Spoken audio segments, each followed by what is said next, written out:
Okay, we're going to show you how to change the valve ring on the Ifo Cera and the Aqua 21. Both of these toilets have the same internal parts. To begin with, the flush knob assembly consists of three parts. The ring that drops down in there, then the knob connects onto this internal part like so. Now when this is snapped together, this won't come apart again, so you can't just pop this knob off and get into the tank.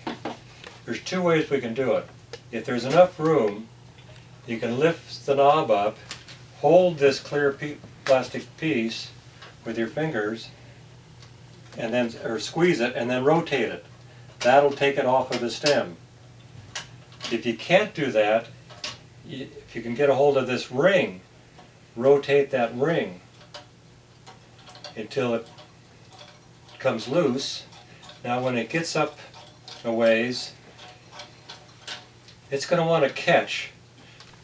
Inside here, there's 4 little dogs in there that these little pieces of plastic on the edge here lock onto.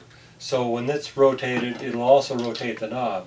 So as you lift up and push down, that'll catch that internal knob and that'll come off.